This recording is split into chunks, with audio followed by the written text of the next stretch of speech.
আসসালামু আলাইকুম দর্শক, আগে এই ভিডিওটা দেখেন। ভুট্টার যে গাছগুলো আছে গাছগুলো এগুলো আমি সরাবো না, এখানেই রাখবো। এখানে রাখলে হবে কি আপনার এখন বর্ষার কারণে ভুট্টার গাছগুলো পচে যাবে, পচে যেয়ে এখানে সার হবে। ঠিক আছে, সার হবে, সুতরাং অতিরিক্ত সার আমার ব্যবহার। ভিডিওটা দেখে কি বুঝলেন? ভিডিওটা দেখে বুঝলেন যে এই যে ভুট্টার গাছগুলো যে ছিল, এগুলোর অবস্থা কিন্তু খুব খারাপ হয়ে গেছে। এই ভুট্টার গাছগুলো কিন্তু আমি জমি থেকে সরাইনি। ঠিক আছে, তো যে সরাইনি তার প্রমাণ দেখেন। এই যে দেখেন ভুট্টার গাছের অবস্থা, দেখেন কেমন মুড়মুড়ে হয়ে গেছে। এই যে দেখেন ভুট্টার গাছ, এই যে দেখেন ভুট্টার গাছ। তাহলে দেখেন এই ভুট্টার গাছগুলো না সরানোর উপকারিতা কি। প্রথমত, ভুট্টার গাছগুলো না সরানোর কারণে দেখেন আমার একটা খরচ বেঁচে গেছে। ভুট্টার গাছগুলো সরাতে আমার কিন্তু অনেক ব্যয় হতো। আর দ্বিতীয়ত কথা, ভুট্টার গাছগুলো যখন আমি এখানেই রেখে দিয়েছি, তখন ভুট্টার গাছ এই রোদ রোদ পাইছে একবার, বৃষ্টি পাইছে একবার, রোদ পাইছে একবার, বৃষ্টি পাইছে একবার। তো এরকম হতে হতে ভুট্টার গাছগুলো একদম নরম হয়ে গেছে।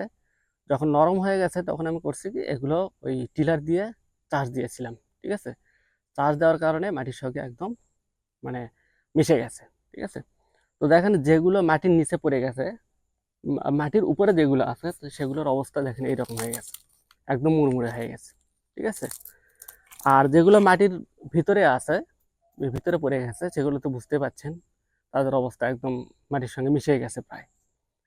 আর একটা যে উপকারিতা, যে এই ভুট্টার গাছগুলো সরানো যে খরচ, সেটা আমি বেঁচে গেলাম।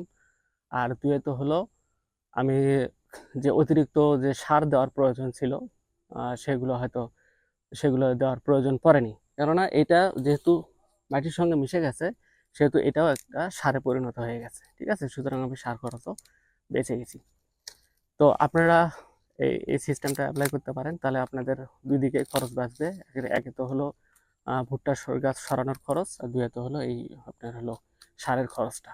ঠিক আছে, এটা বেঁচে দিতে পারবেন। আর হলো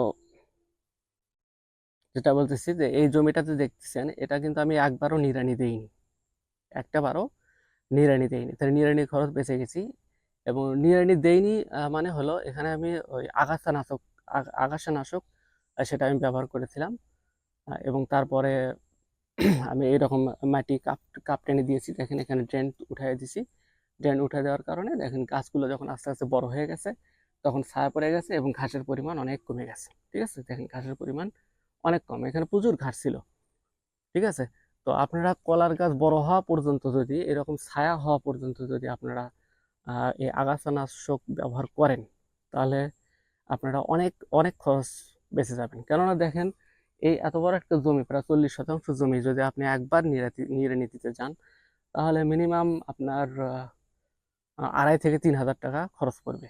2,500 থেকে 3,000 টাকার বেশিও খরচ করতে পারে। ঠিক আছে, তো আপনি দুই দিকে লাভবান হতে, যদি খরচ বাঁচাতে পারেন এবং ইনকাম কলা থেকে আউটপুটটা বেশি নিয়ে আসতে পারেন, তাহলে আপনি লাভবান বেশি হবেন। ঠিক আছে, তো ভিডিওটি দেখার জন্য আপনাদেরকে অসংখ্য ধন্যবাদ। এবং আমি যে পদ্ধতিটি অ্যাপ্লাই করছি, এটা যদি আপনারা অ্যাপ্লাই করেন, তাহলে লাভবান বেশি হতে পারবেন। ঠিক আছে, আমার জন্য দোয়া করবেন। আসসালামু আলাইকুম।